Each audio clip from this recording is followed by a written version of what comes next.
All right, today we're doing a clinical deconstruction, a deep dive into the psychology of fame.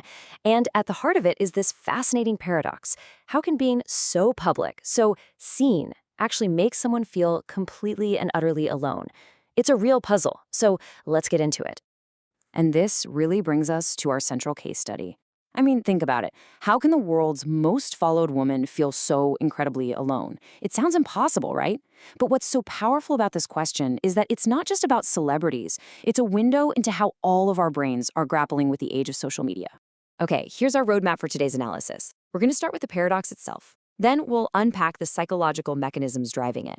After that, we'll look at the developmental costs of growing up in the spotlight. And finally, we'll wrap up with a really practical tool called the Workbench for reframing your own thinking. All right, let's jump into our first section, the vulnerability paradox.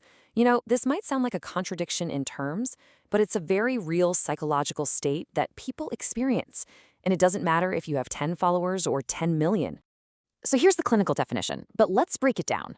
The vulnerability paradox is this bizarre psychological boomerang effect. The more you put your struggles out there for the world to see, the more your own sense of who you are can start to, well, splinter. Instead of fostering connection, the sheer weight of all that social comparison and feedback can paradoxically leave you feeling more isolated and conflicted than ever before. So that's the what. But what about the how? What is actually going on inside our brains to create this paradox? To understand that, we need to look at the underlying mechanics of social comparison. This gets to something absolutely fundamental about how we're wired. Our brains have this built-in tendency to measure our own worth by comparing our inner messy reality, the doubts, the fears, the struggles, to everyone else's perfectly curated highlight reel. Our brain is drawn to the flashy, emotional stuff, and it creates this effect that psychologists call the imaginary audience. It's this persistent, nagging feeling that everyone is watching and judging our every move, even when, logically, we know they're not. And what's the result of that constant comparison? Well, it's a state of what we call incongruence. It's this incredibly painful gap that opens up between your actual self, who you really are, and this idealized version of yourself that you feel you should be. And living in that gap, it creates a massive amount of internal anxiety. Now, that anxiety has to go somewhere, and often it fuels these things called stagnant water stories. It's such a great metaphor, right? Think of it like this. It's those repetitive, negative thought loops or scripts that trap your mind, replaying past traumas over and over again. And for someone in the public eye, this can become a dangerous cycle, because sharing pain can get you empathy and support, which reinforces the habit of reliving it. And this quote just nails the long-term damage. These stories aren't just thoughts. They become like hardened scar tissue in the mind. They're rigid, they're inflexible, and they make it almost impossible to just settle in and be comfortable in the present moment because you're constantly being pulled back into the past. So where does this all start? Well, for a lot of people, especially those who grow up famous, these patterns are laid down really, really early. This brings us to the developmental cost of fame. A key concept here is something called split maturity. This happens when early fame leads to what's known as parentification. That's a clinical term for when a child is essentially forced to become a little adult. They're managing their own career, maybe they're the financial or emotional bedrock for their family. They're taking on all these adult responsibilities and emotions way before they're psychologically equipped to handle them. And this isn't just a psychological theory. It has a real neurological basis. You have to remember, the prefrontal cortex, that's the CEO of your brain, the part that handles reasoning and impulse control, it doesn't fully develop until you're in your mid-20s. So when a child is pushed into these high-stakes adult roles too early, their brain adapts by developing this deep-seated sense of survival independence. The core belief becomes, I can only rely on myself.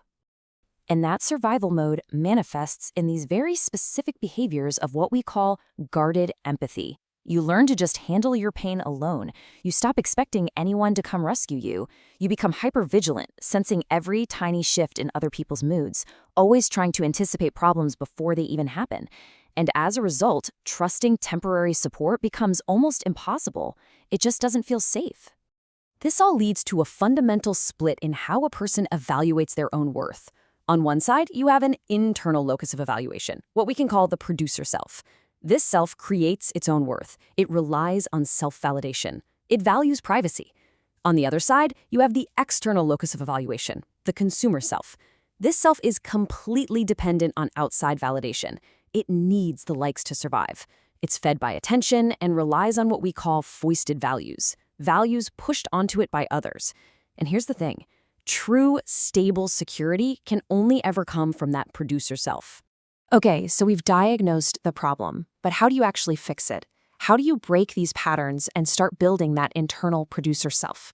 Well, that brings us to our final section, a really practical cognitive toolkit called the Workbench.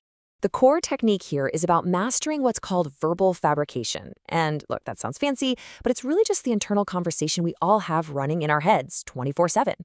The problem is, for most of us, that conversation is on autopilot, and it often talks us into stress by replaying those stagnant water stories.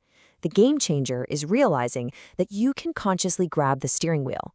You can intentionally direct that conversation to talk yourself out of stress.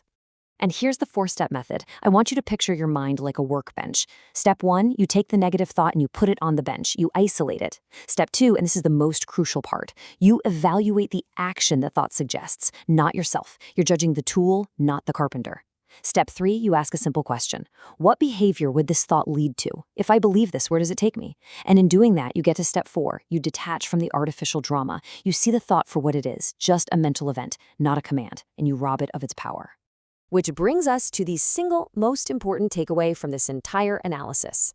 You are not your follow count. You are not your past traumas. You are not the external world's perception of you. You are the owner of your actions, right here in the present moment. That's where your power lies. So, it's like we've just spent this time looking at the psychological code that runs in the background. But once you can see the code, you gain the power to rewrite it. So the question I want to leave you with is this. Now that you can see the code, what will you write next?